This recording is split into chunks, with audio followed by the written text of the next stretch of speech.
అందరికీ నమస్కారం అండి.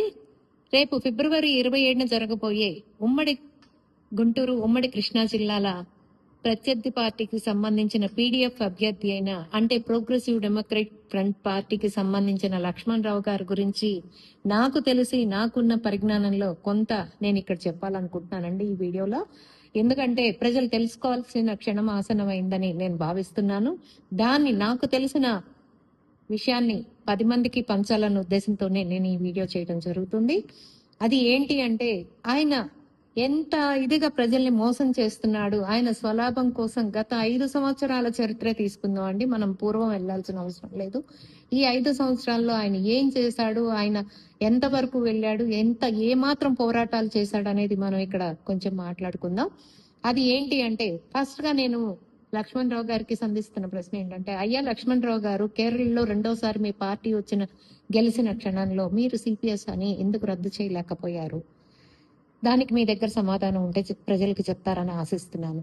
పోతే వైఎస్ఆర్సిపి అండతోటి, ఐ రిపీట్, వైఎస్ఆర్సిపి అండతోటి మీరు సంపాదించుకున్న ప్రోటెన్ స్పీకర్ పదవిని ఉపయోగించి ఆ రోజున సిపిఎస్ బిల్లు మీద వాయిదా తీర్మానాన్ని మీరెందుకు తిరస్కరించారు?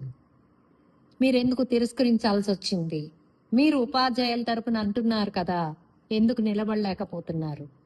ఇంకొకటి ఏంటంటే, ఇది మరీ ఘోరాతి ఘోరం అండి. ఈయన పార్టీలకు అతీతంగా ఎంత స్వార్థపరుడు అనేది నిరూపించడానికి చెప్పే పాయింట్ ఏంటంటే, నిండు సభలో ఒక వైసీపీ ఎమ్మెల్యే మల్లాది విష్ణు అనే అతన్ని ఎవరైతే గ్రాడ్యుయేట్ ఎమ్మెల్సీలు ఉన్నారో వాళ్ళని సభాముఖంగా అవమానపరుస్తుంటే ఇంకొక గ్రాడ్యుయేట్ ఎమ్మెల్సీ గారు ఖండిస్తున్న క్షణంలో ఆయన్ని కూడా ఈయన ఇలా చేయి తట్టి మౌనంగా ఉండండి అని చెప్పిన సందర్భం మనం వీడియో రూపంగా కూడా చూసాం.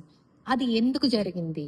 మీరు ఎందుకు మీ స్వలాభం కోసం మీరు ఎందుకు పార్టీలకు అతీతంగా ఉండాల్సిన మీరు మీ స్వార్థం కోసం ఎందుకు ఈ రకంగా చేశారు? పోతే మండలిలో జిపిఎస్ బిల్లును పెట్టినప్పుడు సమర్థించాల్సిన మీరు ఆ తీర్మానానికి ఎందుకు హాజరు కాలేకపోయారు? ఎందుకు సపోర్ట్ చేయాల్సి వస్తుందని మానేశారా?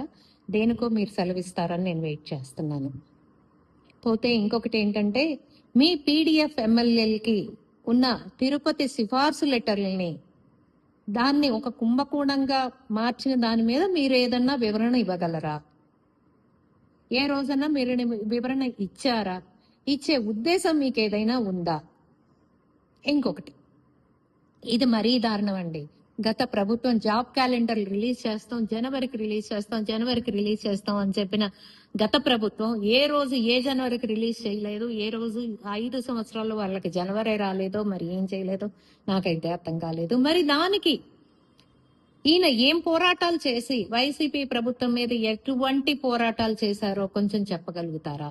జాబ్ క్యాలెండర్, నిరుద్యోగులు ఎదురు చూస్తున్న జాబ్ క్యాలెండర్ ని రిలీజ్ చేయని ఆ గత ప్రభుత్వం మీద ఎందుకని ఒత్తిడి తీసుకురాలేకపోయారు? ఎందుకు పోరాడలేకపోయారు? ఎందుకంటే నన్ను చెప్పమంటారా, పబ్లిక్ అకౌంట్ కమిటీలో సభ్యుడిగా పదవి కోసం మీరు జగన్మోహన్ రెడ్డి కాళ్లు పట్టుకోవటానికి కూడా కొంచెం కూడా సిగ్గుపడకుండా కాళ్లు పట్టుకున్న మీరు ఇంక పోరాటాలు ఎక్కడ చేస్తారు?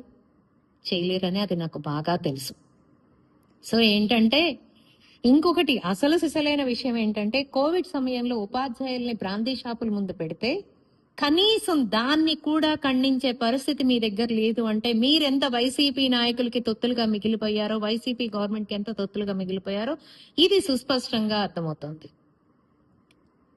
ఫీజు రియంబర్స్మెంట్ వదలలేదు, అయినా మీరు దాని గురించి మాట్లాడలేదు. నిరుద్యోగులకి జాబ్ క్యాలెండర్స్ రిలీజ్ చేయలేదు, అయినా మీరు మాట్లాడలేదు. మీ స్కాములు మీరు చేశారు. ఎందుకు? ఎందుకంటే మీ పదవుల కోసమా? మీరు ఇంకా ప్రజల కోసం మీరు పాకులాడింది ఎక్కడ?